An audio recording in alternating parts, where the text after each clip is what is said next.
আছি, আলহামদুলিল্লাহ ভালো। ওইসব আঙ্কেল টাঙ্কেল ডাইকো না রে, চাচা ডাকবা, চাচা। বুঝলা, আপন আপন লাগে। দিগন্ত হাসি টেনে রেখেই হালকা মাথা দোলায়। কোরবান খা আবারও দাঁত দেখিয়ে হাসে। তা জাগা নাকি? জি চাচা, চলে যাব। আরে কও কি, অনুষ্ঠান মাত্র শুরু হইল আর তুমি যাইবা গা? আহো আহো, দুপুরে চাচার লগে দুইটা খাইয়া যাইও। বলেই হাত ধরে টানতে লাগলেন তিনি। মুয়াজের দিকে তাকাতেই সে চোখ বুজে সম্মতি জানিয়ে ভেতরে চলতে বলে। ঢুকতেই অডিটোরিয়ামের দরজায় মুখোমুখি হয় জিনিয়ারা আর দিগন্তরা। জিনিয়া এক পলক তাকিয়ে সালাম দিয়েই পাশ কাটিয়ে চলে যেতে চায়। যাওয়ার সময় কুরবান খা বলে, তোমার নাম জিনিয়া না মামুনি? পা দুটো থেমে যায় জিনিয়ার। হালকা মাথা কাত করে তাকায় কুরবান খার দিকে। মাথা দুলিয়ে নিচু স্বরে বলে, জি। পান খাওয়া দাঁতগুলো দেখে হাসে তিনি। জিনিয়া খুব অদ্ভুত, নয়নে দেখলো সে হাসি। পান খাওয়া লাল দাঁতের ভিড়ে চিকচিক করে সোনালি আলো ছড়াচ্ছে একটা দাঁত। মনের মধ্যেই ভাবে, এটা কি? এটা দাঁত কি ওটা স্বর্ণের নাকি? লোকটা হেসেই বলল। তোমার বাবার নাম মেহরাজ না? জিনিয়া মাথা দুলিয়ে বলল, জি। মাশাল্লাহ, বড় হইয়া গেছো মামুনি। কোথায় যাও? জি আঙ্কেল, ক্লাসে যাব। আচ্ছা যাও, তোমার বাবারে সালাম জানাইও আমার। জি আঙ্কেল, কে সালাম দিয়েছে বলবো? বলবা তোমার ভালো বন্ধু কোরবান আঙ্কেল। জি। মাথা দুলিয়ে সেখান থেকে বিদায় নেয় জিনিয়া। তার যাওয়ার পানে সরু চোখে তাকিয়ে থাকে কুরবান খা। তার চাহনিটা ঘোলাটে লাগে দিগন্তের। মন চাই কুরবান খায়ের চোখ দুটো বেঁধে দিতে, কিন্তু তাকিয়ে আর হয়। চোয়াল শক্ত করে তাকিয়ে থাকে সে ফ্লোরের দিকে। ধূর্ত কুরবান খা কিছু একটা হয়তো আন্দাজ করলো। কালে কালে বয়স তো আর কম হলো না। রাজনীতিতে যে চেয়ার ধরে সে 15টা বছর বসে রইল, সেখানে কেউ নজর দিয়েছে? তাও তার হাঁটুর বয়সী ছোকরা। সেটা সে এত সহজে মানে কিভাবে? চওড়া হেসে কুরবান খা বলে, মাশাল্লাহ, মেহরাজের মেয়েটা হইছে একদম স্বর্ণের টুকরা। মায়ারে খুব ভালোবাসে মেহরাজ। আল্লাহ রাখুক, মায়াটা সুস্থ থাকুক। দোয়া করি এ মায়ার কিছু হলে মেহরাজ আর বাঁচবে না। দিগন্ত তীক্ষ্ণ দৃষ্টি নিক্ষেপ করে তাকিয়ে তাকে তার মুখের দিকে। লোকটা কি বলতে চায় বুঝতে পেরেছে বোধহয় দিগন্ত। লোকটার উদ্দেশ্য দিগন্তের মনে ভয় জাগলো। রাজনীতির এই নোংরা রক্তে কি তবে রক্তাক্ত হবে সদ্য ফোটা তাজা সাদা গোলাপটা? মুখে রাজ্যের চিন্তার ছাপ আর চুলের ভাঁজে গোজা কলম।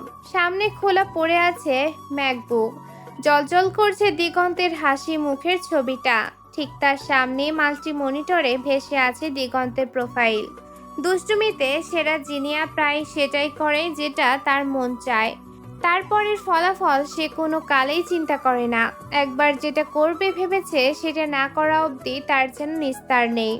গতকাল দিগন্তর আইডিতে ঢোকার জন্য বহুক্ষণ গুতাগুতি করেছে সে, কিন্তু আইডি রিক ভারী করে আরও স্ট্রং সিকিউরিটি লাগিয়েছে বিধায় আর কাজ হয়নি। গতকাল মনও খারাপ ছিল, সাথে টায়ার্ডও, তাই সে নিজেও হাল ছেড়ে দিয়ে ঘুমিয়ে গেছে। তবে আজ কলেজে আবার ওকে দেখেই পুরনো ঘাত যেন তাজা হয়ে উঠেছে। জিনিয়া স্পষ্ট বুঝেছে ওকে দিগন্ত আরে আরে আরে ইগনোর করছিল। হাব ভাব এমন কেন যেন জিনিয়াকে সে আজ প্রথম দেখেছে। আর বাকি রইল কলেজের আর ভার্সিটি সুন্দরী আপুরা।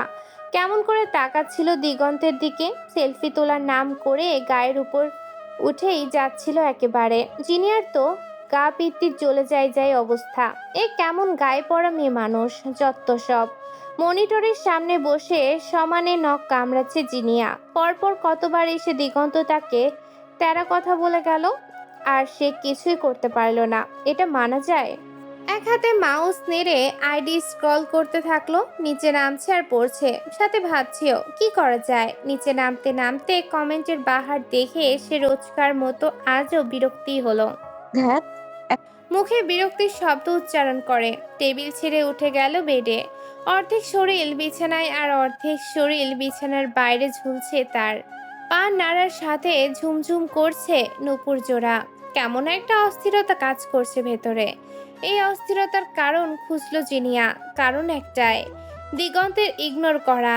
দিগন্ত ওকে এত ইগনোর করে কেন? ও কি দেখতে বাজে, বেশি দুষ্টু? সমস্যাটা কোথায়? ভাবনা সুতো কেটে সেল ফোন হাতে তুলে কল করে ফেললো দিগন্তকে। আজ আচ্ছা করে ছাড়বে। ওকে এত প্যারা দিচ্ছে কেন? সারাক্ষণ মাথায় চড়ে বসে আছে, যাওয়ার নামই নেই। 3বার কল করলে রিসিভ করেনি দিগন্ত। জিনিয়ার এবার বিরক্তি আকাশ ছুঁয়ে দিল। আরে এত কিসের দিমাগ? একটা কল তো রিসিভ করলে কি হয়? কিন্তু তা বলে কি আর জিনিয়া থেমে থাকে? এবার সে চেক করবে দিগন্তের ফোনের লোকেশন, কিন্তু বহুক্ষণ চেষ্টা করেও সেটা ধরতে পারছে না। জিনিয়ার কপালে ভাঁজ পড়ল। বিছানা ছেড়ে আবারও গিয়ে বসলো টেবিলের সামনে। ডার্ক ওয়েবসাইট ব্যবহার করে সহজে বের করে ফেললো লোকেশন। মাঝ নদীতে দেখাচ্ছে লোকেশন। জিনিয়া এবার চেয়ারে হেলে বসলো, পা দুটোকে উপরে তুলে জড়িয়ে বসলো। বামে ঘাড় ঘুরিয়ে ঘুরিয়ে সময়টাও দেখে নিল চট করে। 2টা প্রায় বাজতে চললো। জিনিয়া বিড়বিড়িয়ে বলে, এখন মাঝ নদীতে মাছ ধরে নাকি? এক মুহূর্তে জিনিয়া কল্পনা করে ফেললো জেলের রূপে দিগন্তকে এক হাত দিয়ে লুঙ্গিটা হাঁটু পর্যন্ত কাছা মেরে মালকোচা দিয়ে বেঁধেছে। গায়ে একটা পুরনো স্যান্ডো গেঞ্জি, যার বগলের নিচে একটা বড় সড়ো ফুটো দিয়ে তার বিশাল পেশিবহুল শরীর উঁকি দিচ্ছে। এক কানে বিড়ি গোজা আর কপালে একটা গামছা পাগড়ির মতো পেঁচানো। মাঝ নদীতে নৌকার এক কোনায় দাঁড়িয়ে দিগন্ত খুব ভাব নিয়ে জাল ছুঁড়ে মারলো, কিন্তু মাছ ধরা তো দূরের কথা, জালের ভারে নিজেই টাল সামলাতে না পেরে প্রায় নদীর জলে পড়ার উপক্রম। জিনিয়ার শরীর মুহূর্তেই কাঁটা দিয়ে শিরশির করে উঠল, মুখ বিকৃত করে বলে উঠল, আহ, কি বাজে! মেঘনার ঠান্ডার হাওয়ায় গা শিউরে উঠে যেন। অন্ধকারে ঢাকার নিশুতি রাত, তার উপর হিমেল। এই ঠান্ডা বাতাসে চারপাশে নিকোষ কালো অন্ধকার। কুয়াশার কারণে পাড়ের গাছপালাকে মনে হচ্ছে এক একটা অশরীরী কঙ্কাল দাঁড়িয়ে আছে। নৌকার ছয়ের ওপর চলতে থাকা হারিকেনটা দুলছে, আর তার সাথে সাথে দিগন্ত আর মুয়াজের দীর্ঘ ছায়া দুটো সিয়ামের উপর আছড়ে পড়ছে। সিয়ামের মুখ গামছা দিয়ে বাঁধা, তার চোখ দুটো ভয়ে কোটর থেকে বেরিয়ে আসার উপক্রম। সে দেখলো দিগন্ত পকেট থেকে একটা সিগারেট বের করে সেটাতে আগুন ধরিয়েছে। ধোয়ার কুণ্ডলি ছড়াচ্ছে বাতাসে। মুয়াজ নৌকার এক কোণে একটা ভারী লোহা নিয়ে বসে আছে, সেটার ধার পরীক্ষা করছে সে। দিগন্ত সিয়ামের চুলের মুঠি ধরে মাথাটা টেনে তুলল। লন্ডনের স্নান আলোয় দিগন্তের মুখটা যেন আবছা স্পষ্ট হলো। দাঁতগুলো বেরিয়ে এলো হাসির সাথে।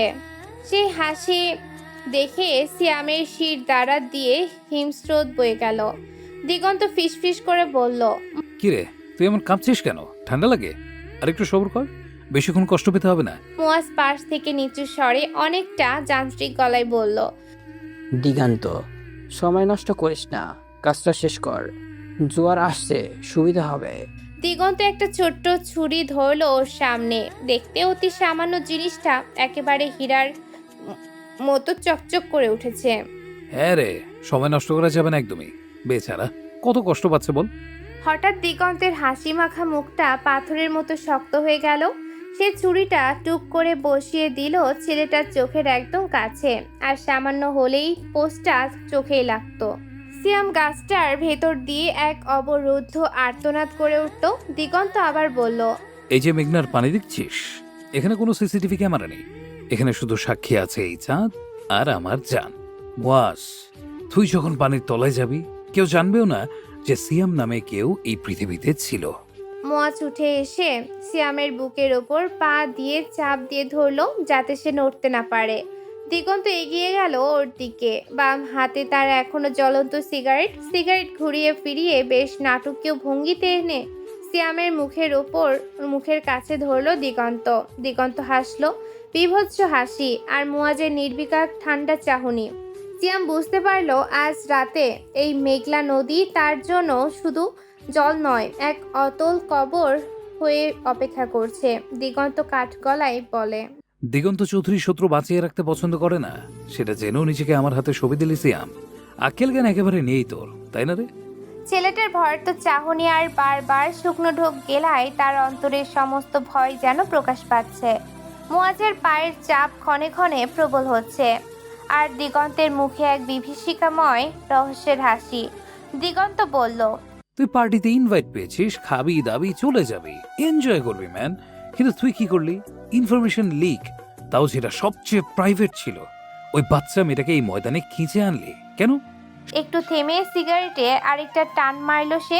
ধোঁয়াটা সিয়ামের মুখে ছুঁড়ে দিয়ে আবারও বলতে লাগলো, শালা সব কটা কাপুরুষের দল মেয়ে নিয়ে টানাটানি করে।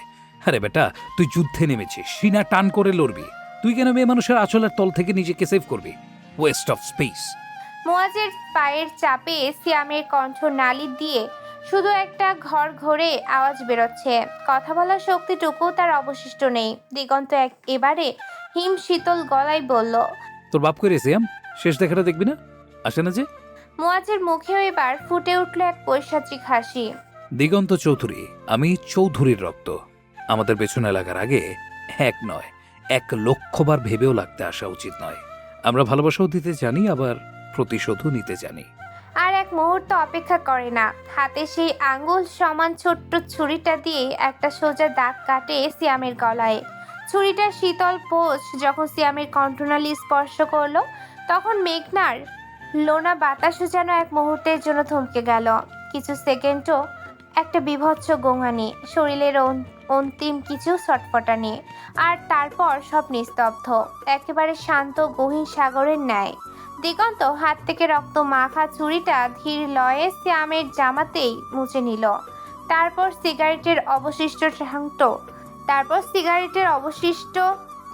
সিগারেটের অবশিষ্টাংশটা মেঘনার জলে ছুঁড়ে মারল। মুয়াজ শ্যামের নিথর দেহটার উপর থেকে পা সরিয়ে নিয়ে দিগন্তের দিকে তাকালো। দুজনের চোখে কোনো অনুশোচনা নেই, আছে এক আদিম তৃপ্তি। মুয়াজ নিচু স্বরে বলল, কার জন্য করলে? দিগন্ত আকাশের কালো মেঘের দিকে তাকিয়ে নির্লিপ্ত গলায় উত্তর দিল, মেহরাজ আঙ্কেল বাবার সবচেয়ে কাছের লোক। আমাদের জন্য তার অনেক ত্যাগ, তার একমাত্র বেঁচে থাকার সম্বল আমাদের আগলে রাখা উচিত। মুয়াজ ছোট কামড়ে হাসল। বুঝলাম। নৌকাটা দুলছে। সিয়ামের মৃতদেহটা স্রেফ একদলা মাংসের স্তূপ, যা একটু পরে মেঘনার অতল অন্ধকার গ্রাস করে নেবে। দূর থেকে ভেসে আসছে কোনো এক নিশাচর পাখির ডাক, যা এই মৃত্যুকে যেন উপহাস করছে। নৌকার লণ্ঠনটা হঠাৎ দপ করে নিভে গেল, আর সেই ঘুটঘুটে অন্ধকারে দিগন্তের ফকফকা সাদা দাঁতগুলো শেষবারের মতো অশুভ এক ঝিলিক দিয়ে উঠল। মেঘনা এবার শান্ত, কিন্তু তার ঢেউয়ের প্রতিটা শব্দ এখন মিশে আছে এক সদ্য হারানো জীবনের আর্তনাদ। মুয়াজ বেশ গম্ভীর গলায় বলল, পিসেটাকে আমার বেশ ভালোই লেগেছে, বুঝলি? দিগন্ত দীর্ঘশ্বাস ফেলে বলে, বাকিটা বাড়ি গিয়ে ভেবে দেখিস। আবার ঘুম পেয়েছে। সকালের স্নিগ্ধতা কাটিয়ে সূর্য তেজস্বী রূপ ধারণ করেছে কিছুক্ষণ আগেই। জানালার পাতলা পর্দা ভেদ করে তপ্ত রোদের তীক্ষ্ণ তাপ চোখে এসে লাগছে। জিনিয়া আড়মোড়া দিয়ে চোখ মেলে চাইল। গত রাতের ঘুমটা ভালো হয়নি। আজ সকালে যাওয়ার তাড়া নেই বলে রাত জেগে গেম খেলেছে, তাই ঘুমাতেও দেরি হয়েছে কিছুটা। তার উপর যুক্ত হয়েছে নতুন এক দুশ্চিন্তা। দিগন্ত চৌধুরী সারাক্ষণ তাকে স্টক করা এখন জিনিয়ার দৈনন্দিন কাজের তালিকায় মিশে গেছে। পাশ থেকে ম্যাকবুকটা টেনে নিয়ে সে দিগন্তের অ্যাকাউন্টে প্রবেশ করলো। দিগন্তের দেয়া স্ট্রং সিকিউরিটি কোনো কাজে আসেনি। জিনিয়া আরও একবার নিখুঁতভাবে আইডিটা হ্যাক করেছে। গত রাতে মেসেঞ্জারের সব মেসেজ চেক করেছে সে। ঘোস্ট মোড অন করে রাখায় কেউ টেরও পায়নি। মেসেজ স্ক্রল করে পড়তে পড়তে একটা আইডি চোখে পড়ল ওর। গতকালই মেসেজ এসেছে। আইডিটার কোনো নাম নেই, ফেসবুক ইউজার লেখা, অর্থাৎ আইডিটা ইতিমধ্যেই ডিঅ্যাক্টিভেট করা হয়েছে। কিন্তু এত মেসেজ যখন সিন হয় না, তাহলে এমন একটা অ্যাকাউন্টের মেসেজ কেন সিন হলো, সেটা নিয়ে একটু কৌতূহল জাগলো জিনিয়ার। কৌতূহলের বশে ভেতরে ঢুকে পড়ল সে। মেসেজের ভেতর প্রবেশ করতেই জিনিয়ার চোখের মনে স্থির হয়ে গেল। সেখানে কোনো আলাপচারিতা নেই কোনো কুশল বিনিময়। ধূসর ব্যাকগ্রাউন্ডে রক্তবর্ণের মতো জলজল করছে একটি code, BIOROOT DIR log LOG 99X shadow 2026 ফুল এক্সট্রেস। কিছুক্ষণ বেশ মনোযোগ দিয়ে তাকিয়ে দেখলো কোডটা। হ্যাকার হওয়ার সুবাদে সে বুঝতে পারলো এটা কোনো সাধারণ তাণ্ডব পাসওয়ার্ড বা প্রোগ্রামিং কোড নয়, রহস্য আছে বুঝতে পারলো। কৌতূহলী জিনিয়ার মন বারবার চাইলো কোডটা চেক করতে, কিন্তু তারপরেও ক্লিক করবে কি না সেটা নিয়ে বেশ দ্বিধাদ্বন্দ্বে ভুগলো কিছুক্ষণ। এভাবে আইডিতে ঘোরাঘুরি টের না পেলেও পার্সোনাল ওয়েবসাইটে ক্লিক করলে টের পাবে শিওর, তাই সে আর রিস্ক নিল না। কিছুক্ষণ ভেবে কোডটা কপি করে নিজস্ব নোটে সেভ করে রাখলো, পরবর্তীতে সময় নিয়ে দেখবে। কোড কপি করে রেখেই বেরিয়ে গিয়েছিল, কিন্তু এখন সকালে যখন আইডিতে ঢুকলো তখন সে আরও এক ধাপ অবাক হলো। এখন আর এই মেসেজ নেই, আইডিটাই জাস্ট গায়েব। জিনিয়ার সন্দেহ প্রগাঢ় হলো, রহস্য কিছু একটা আছে, নিজের মনের বিড়বিড় করে বলে জিনিয়া। পাতি নেতাটা খুব একটা সুবিধার না। মেসেঞ্জারের রহস্য, মাঝরাতে নদীর মাঝে ঘুরু ঘুরু। ব্রাশ করতে করতে মোটামুটি পুরো বাড়িটা একবার চক্কর লাগিয়ে ফেলেছে জিনিয়া। বাগানে হাঁটছে আর ব্রাশ করছে, এই কাজটা জিনিয়ার বেশ পছন্দ। ধরাবাঁধা নিয়ম তার কোনো কালেই ভালো লাগে না। বেসিনের সামনে ভদ্রভাবে দাঁড়িয়ে ব্রাশ করার চেয়ে প্রকৃতির হাওয়া গায়ে লাগিয়ে ব্রাশ করতে করতে পায়চারি করতে তার বেশি ভালো লাগে। আনমনে হাঁটতে হাঁটতে সে কখন যে মেইন গেটের একদম কাছে চলে এসেছে টেরি পায়নি। দৃষ্টি তখন বাগানের কোণে কৃষ্ণচূড়া গাছটার দিকে, যেখানে নতুন কুড়ি উকি দিচ্ছে। এক মুখ ফেনা নিয়ে পাশ ফিরতেই সে মুখ ভর্তি থুতুর দলাটা সজোরে বাইরে ফেলল, কিন্তু ফেলতেই জিনিয়ার শির দ্বারা দিয়ে একটা হিম শীতল স্রোত বয়ে গেল। তার থুতুটা মাটিতে পড়ার ঠিক 1 ইঞ্চি দূরেই স্থির হয়ে দাঁড়িয়ে আছে এক জোড়া চকচকে কালো চামড়ার জুতো, এতটাই পালিশ করা যে সূর্যের আলো ঠিক করে পড়ছে সেখান থেকে। একটুর জন্য কোনো এক দামি মানুষের ব্যক্তিত্বে কাদা লাগেনি। জিনিয়ার হৃদস্পন্দন যেন এক মুহূর্তের জন্য থমকে গেল। পালিশ করার দামি চামড়ার জুতোর একদম গা ঘেঁষে জিনিয়ার করা কীর্তিটা পড়ে আছে। জিনিয়া ভয়ে ধীর গতিতে চোখ তুলে তাকালো। সামনে পাহাড়ের মতো অটল হয়ে দাঁড়িয়ে আছে ইফতি দিগন্ত চৌধুরী। দিগন্তের কপালে একটা সূক্ষ্ম ভাঁজ পড়ল, তার সেই পাথুরে গম্ভীর মুখটা বিরক্তির চরম সীমায় পৌঁছেছে। সে একবার নিজের জুতোর দিকে তাকালো, তারপর খুব ধীর লয়ে দৃষ্টি নিবদ্ধ করল জিনিয়ার ওপর। তার চোখের মনি দুটো যেন আগুনের হালকা হয়ে জিনিয়াকে ভস্ম করে দিতে চাইছে। দিগন্ত এক চুলও নড়ল না, তার চোয়াল শক্ত হয়ে উঠেছে। খুব শান্ত অথচ বরফ শীতল গলায় সে বলল, ডিসিপ্লিন শব্দটার সাথে কি তোমার কোনো জন্মান্তরের শত্রুতা আছে? দিগন্ত আর এক মুহূর্ত সেখানে দাঁড়ায় না। তার চোখের সেই জ্বলন্ত বিরক্তিটুকু জিনিয়ার ওপর ছুড়ে দিয়েই সে ঝড়ের বেগে অন্দরমহলের দিকে পা বাড়ালো। আর প্রতিটি পদক্ষেপের শব্দে যেন রাজকীয় দম্ভ আর শাসনের সুর বেজে উঠেছে। জিনিয়া পাথরের মূর্তির মতো সেখানেই দাঁড়িয়ে রইল, হাতের ব্রাশটা তখনই মুঠোয় ধরা। জিনিয়ার দিকে তাকিয়ে একটা মুচকি হাসি দিয়ে মোয়াজও পিছু নিল দিগন্তের। জিনিয়া তাদের যাওয়ার পথে তাকিয়ে বিড়বিড় করে বলল, উনি কি আমাকে ইনডিসিপ্লিন বলে গেলেন? স্টাডি রুমে বসে আছে দিগন্ত, মুয়াজ আর মেহরাজ সাহেব। সামনেই আসছে ইলেকশন, তাদের হাতে সময় মাত্র 2 মাস। প্রচার প্রসার আর সকল আয়োজন করার জন্য সময় তাদের হাতে খুব কম। কুরবান খাঁ এই পদে আছে আজ প্রায় 15 বছর। খুব যে ভালো নেতা সে তেমনটা নয়। লোকের থেকে কিনে হোক বা জালিয়াতি করে হোক ভোট সে নিয়েই নিয়েছে। গত বছর তো কেউ ইলেকশনে দাঁড়ায়নি, সবাই এতটাই তটস্থ হয়েছিল। এবার দিগন্ত দাঁড়িয়েছে। দিগন্তের বাবা হচ্ছে স্বরাষ্ট্রমন্ত্রী, তার মানে হলো দেশের পুরো পুলিশ ফোর্স এবং প্রশাসনের দিগন্তের বাবার কথাই চলে। এই কারণেই কুরবান খাঁ চাইলেও দিগন্তকে মারতে পারছে না বা জেলে ভরতে পারছে না, কারণ স্বরাষ্ট্রমন্ত্রীর ছেলের গায়ে হাত দেওয়া মানে পুরো রাষ্ট্রের বাহিনীর সাথে যুদ্ধ ঘোষণা করা। থমথমে মুখ করে তাকিয়ে আছেন মেহরাজ সাহেব।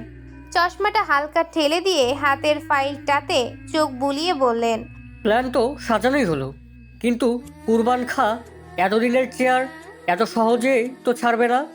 কথাটা বলার মাঝেই শব্দ করে ফাইলের পাতাটা উল্টালেন তিনি। দিগন্ত রহস্যময় হেসে বলল, কি করতে পারে বলেন তো আঙ্কেল? দিগন্তের গলায় হাসি টের পেয়ে চোখ তুলে তাকালেন মেহরাজ সাহেব। চোখের চশমাটা পাশে খুলে রেখে চেয়ারে হেলে বেশ আরাম করে বসলেন তিনি। ঠোঁটের সামান্য হাসির রেখা টেনে বললেন, কি ব্যাপার অ্যাংরি ইয়াংম্যান? কণ্ঠে চঞ্চলতা কিসের? কি ঘোল পাকাচ্ছ বলো তো? হালকা নড়ল দিগন্ত। বুকে ভাঁজ করে রাখা হাতগুলো আলগা করে বলল, তেমন কিছুই না, আমি শুধু বুঝতে চাইছি। তাদের কথার মাঝে ট্রে হাতে ভেতরে প্রবেশ করলো রাত্রি। সবার হাতে চা ধরিয়ে দিয়ে মেহেরাজ সাহেবের সামনে এসে বলল, বাবা, তুমি কোথাও না গেলে আমি আজ ভার্সিটি যাই। মেহেরাজ সাহেব নরম স্বরে একটু অভিমানী হয়ে বললেন, এ কেমন কথা রাত্রি? তুমি ভার্সিটিতে যাবে, সেটা আমার কাছে পারমিশন নেওয়ার জিনিস? যাও। রাত্রি বুঝলো মেহেরাজ সাহেব হালকা রাগ করেছেন। সে তড়িঘড়ি করে বলল, না বাবা, জিনি আজ বাড়িতেই তো আছে, সেজন্য বলছিলাম তুমি সামলে নিতে পারবে কিনা। সকালের খাবারটাও স্কিপ করেছে। মেহেরাজ সাহেব তপ্ত শ্বাস ছাড়লেন। মেয়েটা তার এক রোখা বড্ড জেদি। সব আবদার পূরণ করার দরুন এখন সে হয়ে উঠেছে বেপরোয়া। যা করবে তা করবে, আর যা করবে না তা কেউ মেরে ধরেও করাতে পারবে না। তিনি করুণ কণ্ঠে বললেন। খাবে না? রাত্রি দুই দিকে মাথা দুলিয়ে না বোঝালো। মেহেরাজ সাহেব শান্ত কণ্ঠে বলে ওঠেন, ঠিক আছে, আমি দেখছি। তুমি দেরি করো না, যাও। বাসায় গাড়ি নিয়ে বের হবে। রাত্রি মাথা দুলিয়ে সাইড দিয়ে চলে যায়। পেছনে দিগন্ত একটা দীর্ঘশ্বাস ফেলে।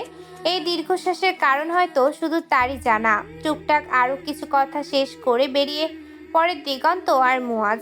যাওয়ার পথে আবারও দেখা হয় জিনিয়ার সাথে। পুরো সোফা জুড়ে এলোমেলো হয়ে শুয়ে আছে সে। কোলের উপর একটা চিপসের প্যাকেট আর বাম হাতে টিভির রিমোট। একটা করে চ্যানেল পাল্টাচ্ছে আর কয়েকটা চিপস একসাথে মুখে পড়ে নিচ্ছে।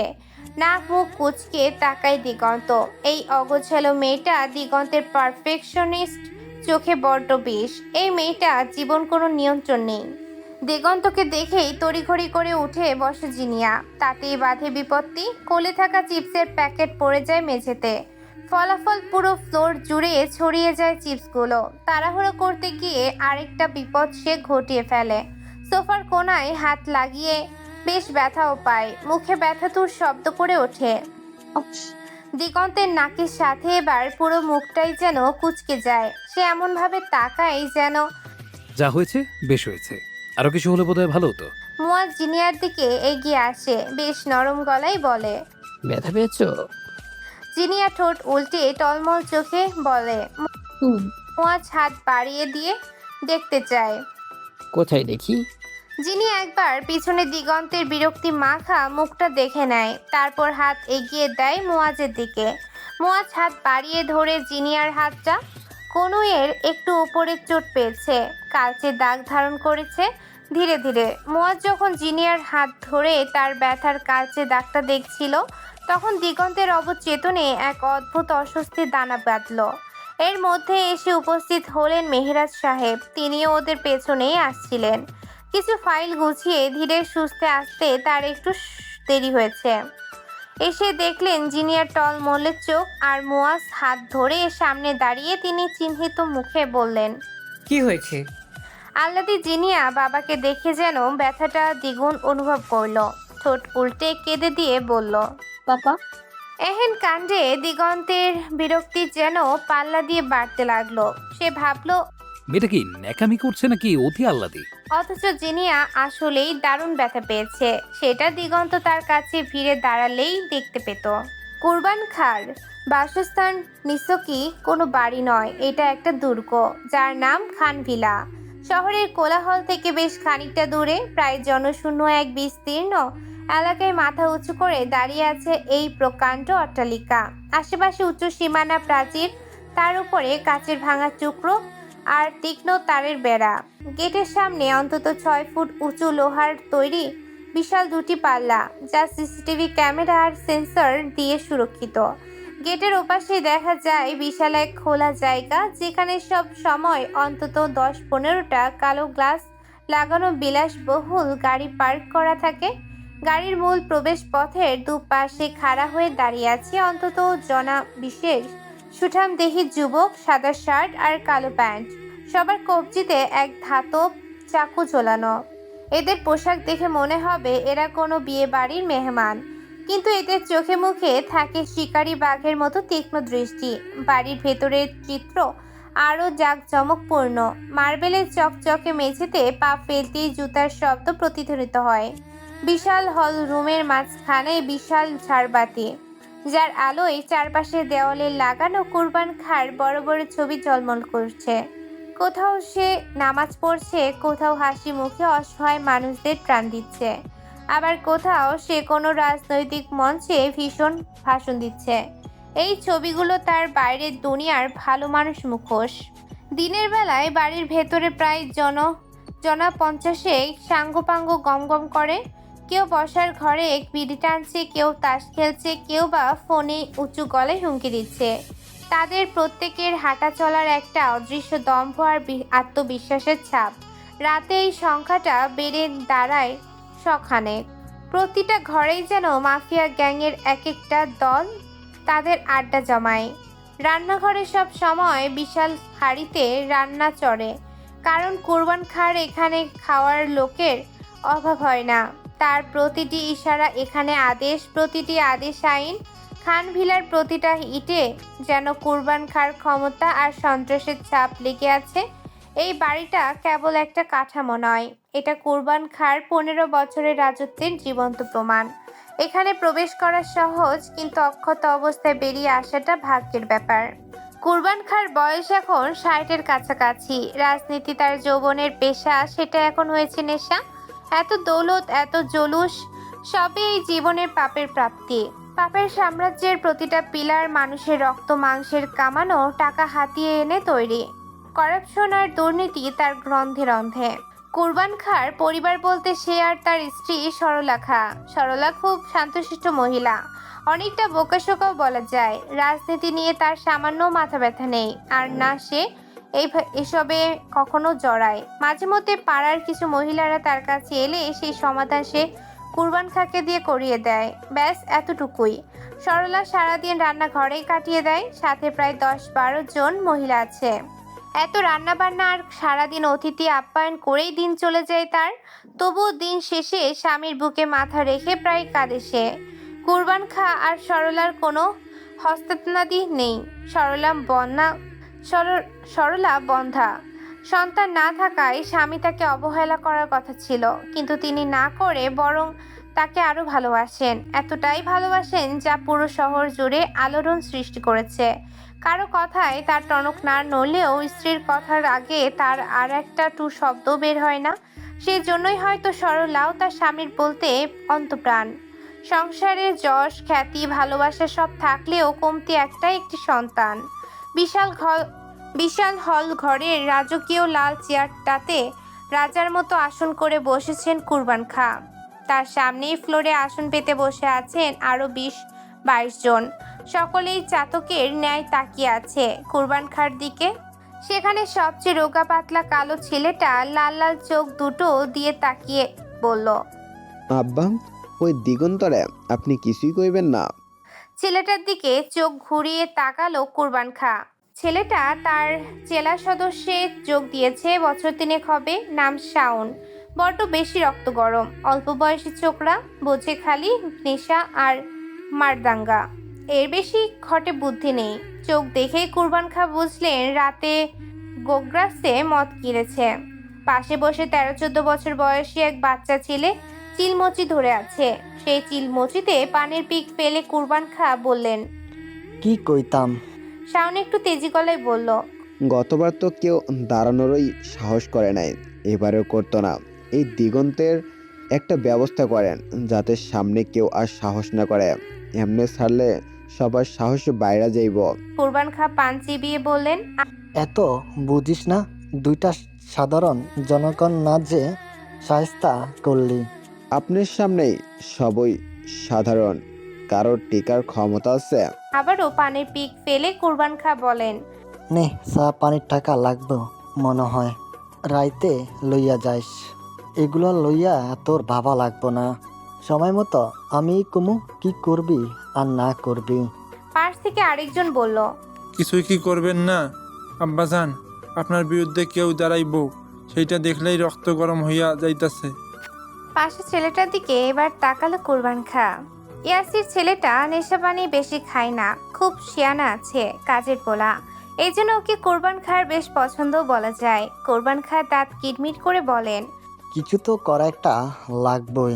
ছাকনা তো দুইটা একটা ছাঁটাই না করলে আর হয় না। ইয়াসির নরম স্বরে বলেন, আপনাদের কিছু করা লাগবো, খালি আদেশ করেন আর দেখেন আমরা কামে দিমু কোন কালে। কোরবান খা হাসলেন, হেসে বললেন, সবারই পাপের চিহ্ন থাকে, সব পাপেরই সাক্ষী থাকে। পাপীরে তার সাক্ষী থেকে হাত করাটা বেশি কার্যকর। ধৈর্যধর, সঠিক সময়ে সঠিক পদক্ষেপ নিতে হয়। রাজনীতি তো রাজনীতি, হ্যাঁ,